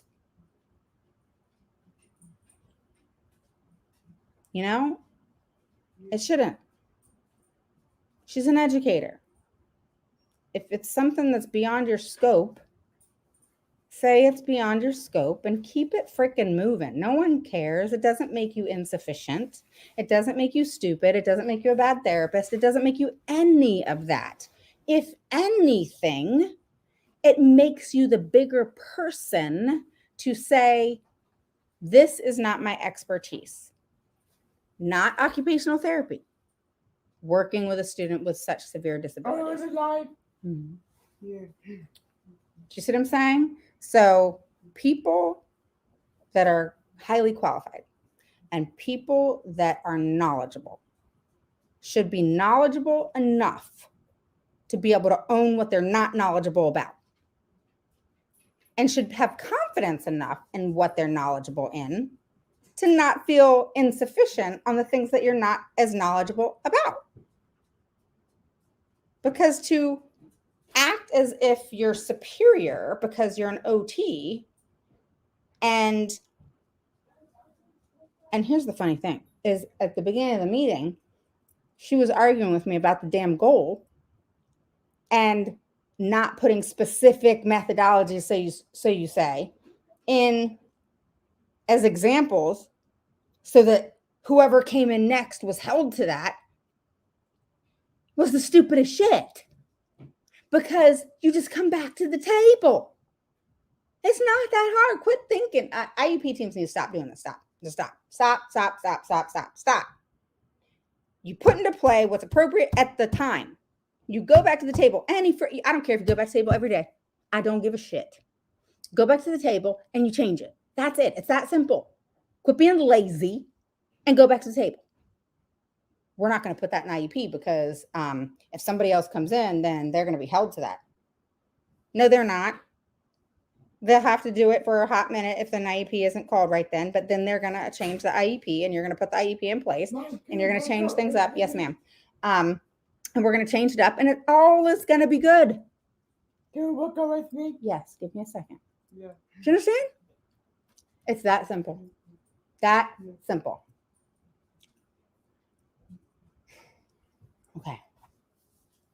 I'm good. It's been almost 2 hours, so I gotta go. I gotta go. Okay. What are y'all doing this Saturday night, Friday night? Yeah, I got these pet peeves, man. You know, don't tell me you don't want to take a kid out of a class to go to therapy when they need therapy. Oh, I don't want to take them out of that class. They're gonna miss so much. Twice a week, they're gonna miss so much taken out of that class. But they don't know how to talk. But no, we cannot let them taken out of that class because, God forbid, it's blurred sky. They can't see the puppy.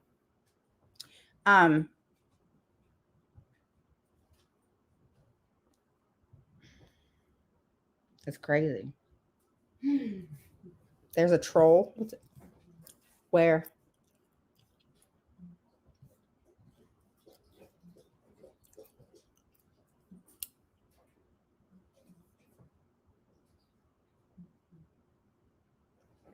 I don't know. Oh yeah, I deleted this person. Look, you can put a user in timeout. I'm gonna put you in timeout, Cynthia. That's so funny. It says you can put a person in timeout or you can block them. Put a person in timeout, really? That's funny. I want you to look at right now. Put a person in timeout.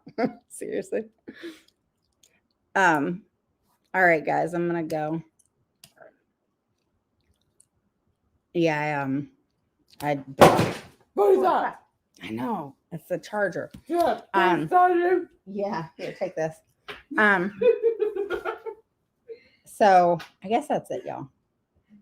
So anybody watching the replay, enjoy the email and enjoy the response to the email. I'm very happy that you guys got to see the response to the email because I was going to explain, why I did that. I write emails for the purpose of getting a response, the response that I want, and for either the response that I want or a reaction that I want that leads to where I want them.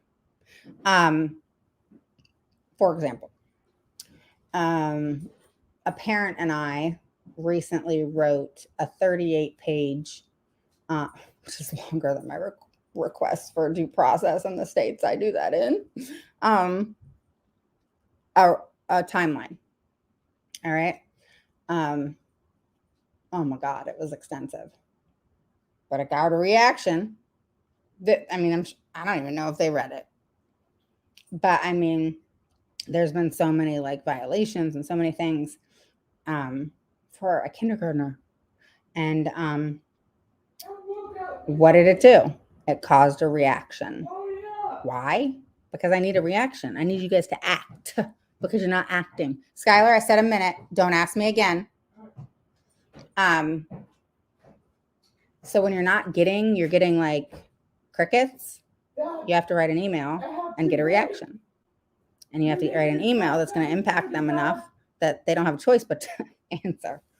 And that's unfortunately the games they play that make you play the games that they're playing because you don't have a choice. That's what I've always said, Sometimes you got to play the game and just play it better. Sounds what it sounds like, but is it true? Yeah. Sometimes, not all the time. So, but I say it to them. I say that. All right, I'll play your game. And usually they'll cut it out, especially if I point it out. All right, you're playing games. You're acting like children. I haven't been 2 in a while, but I can try. And we can play games that's real mature, that I'm not going to participate with, but I will do this in order for you to do that. I'll give you an example so you understand what I'm saying. All right, so I write in my package, I do all the emails so the parents do not have to worry about it, right? So I write the emails and I get everything going and I discuss everything with the district, of course, with parents, CCs and all that. And the parents and I communicate a ton. And so most school districts. Huh? how they put the Rubik's on. Can they bring a Rubik's? Yeah. I don't want some. All by yourself. Give me a second. Yeah. Okay? I'm coming. I'm coming. Yeah. Go on. Be right there. I'm obsessed with the workout. I know you're obsessed. Yeah. She said, I'm obsessed with the workout. Like the child works out every day. It's hard. Then my leg's tired. I don't understand that. So, what was I saying, y'all? She like got me all. Oh, okay. So school districts and games. All right. So some school districts who want to be jerks, I send an email, I send the consent form that, I'm going to be sending the emails, please see me, blah, blah, blah, and the parent, etc. And most will CC me, no problem. They'll say, hi, how are you? Whatever. They don't take offense to my first email, which is just straight, direct to the point. And, I'm asking for a FERPA request. I'm asking for, typically evaluations, so on and so forth. Okay. Some schools take offense to it. It's not personal. Bottom line, as we go, the school districts that work with us, as we go, will, if they get pissed off because I said something that they didn't like that put them on the spot, they'll then just start emailing the parent. And then the parent knows, okay, forward it to me, I'll then respond. And so then in my response, I say, look, we can play your game. You can send the email to the parent can then forward it to me, and then I respond to you. But hang on one second. Do you realize how childish that is and stupid? And in all honesty, you're not hurting my feelings. You're ruining your relationship with the parent. Okay? Has nothing to do with me. You can be pissed off with me all you want. I don't care. What I do care about is that you're playing games because you're mad at me when this is about the kid. I don't care about you. You don't care about me. We're good. It's all good. This is not about you. It's definitely not about me. And it's not about the parent. This is about the child. But it is about your relationship with the parent, because you would hope that you would want to somehow mend pieces. Okay? Maybe not everything, but some pieces. And sending the email to the parent when the parent requested that you CC me, and then they have to then send it to me, and then I have to then email you, and then you then send it back to the parent sends it to me. This is, it's ridiculous. It's childish and ridiculous, and you guys are being unprofessional and really childish people because you're mad. You took offense to something that had nothing to do with you. Had to do with what you're doing in regards to child's education that you got offended to. But if you weren't doing it, you wouldn't be offended. If you were doing the right thing, you wouldn't be offended. If you were communicating with a parent, you wouldn't be offended. I could go on and on. And honestly, again, this does not come down to teachers typically. This typically will come down to administration playing games. It all leads back to administration. All right. And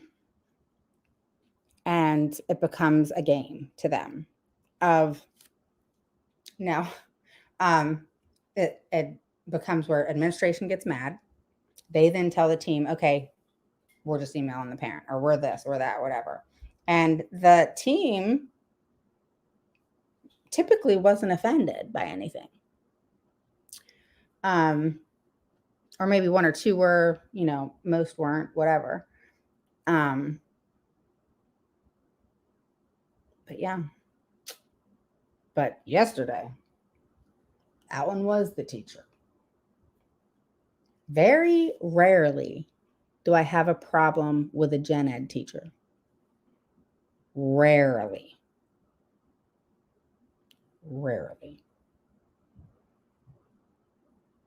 But if you're going to lie straight to my face, that all of a sudden the child that's, he has selective mutism. You know what? I'm going to wait till tomorrow. selective mutism. That is one hell of a subject. It's so interesting. And I cannot wait to tell you what's going on there. But if you're going to lie straight to my face about what this child can do when I know good and well that that is not true, I don't even have to know the child at all. If someone tells me that a child in their present levels is having trouble counting to 20, and you're telling me all of a sudden in 3 months, is it 3 months? I think it was 3 months, that all of a sudden that child's counting to 100 with no help, you're full of shit. And he can't count out loud anyway. And you're saying that he can do all that.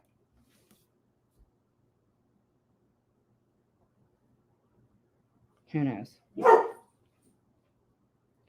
You know, I wish that these problems would end because they're frustrating, they're tiring, and they get old. And as advocates, which is why I want to teach you how to be advocates, and there's a lot of advocates out there that are doing that, you know? Thank God, because we need more advocates that are going to bust ass and make a difference and are not afraid of the school district and are not afraid to get a little nasty and are not afraid to call someone out and are not afraid to do whatever it is they need to do in order to make sure that that child receives faith and that their IEP is followed with fidelity, and their BIP is followed with fidelity. If their BIP isn't working, we got to change it. We got to change it. Oh my God. We got to change it. If the goal's not working, we got to figure out why.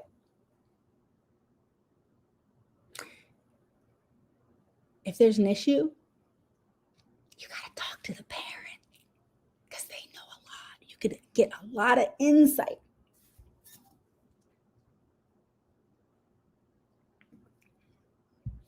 If IEP teams would talk to the parents more, they would know a lot more. They'd be bitched at a lot less.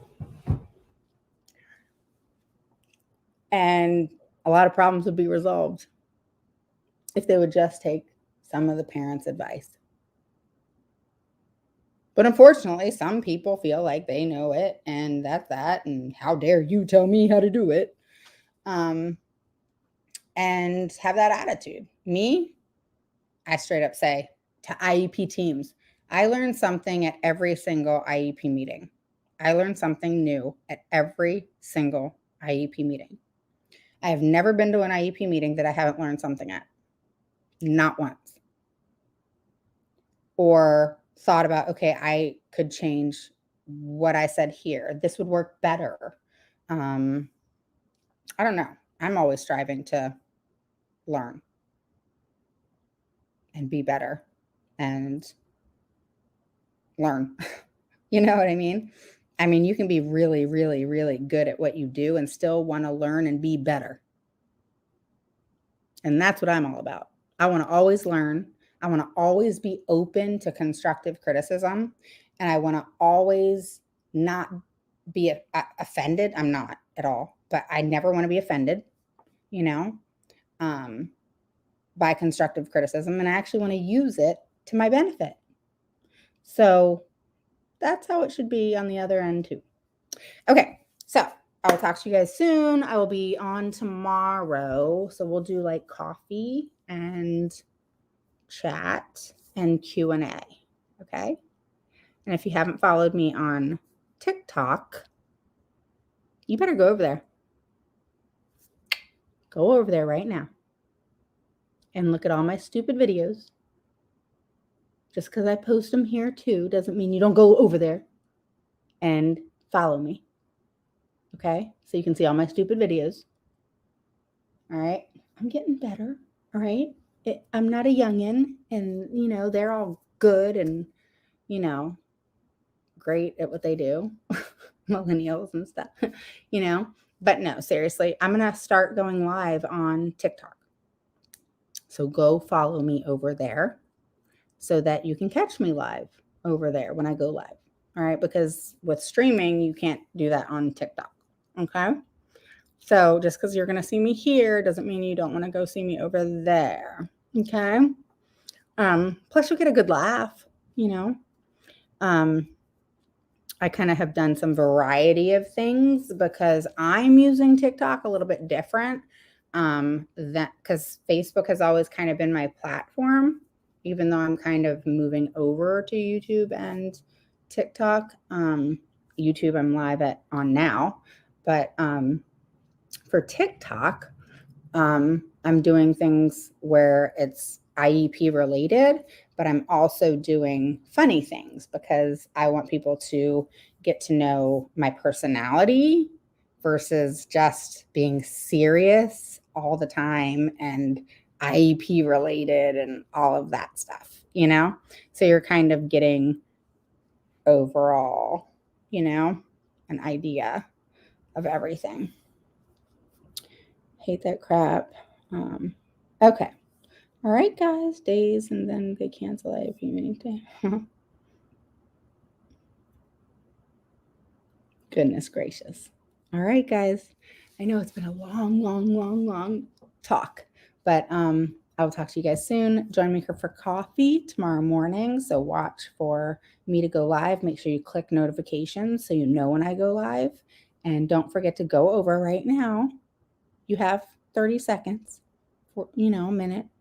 Go over and follow me on TikTok. All right. I'll talk to you guys soon. Bye-bye.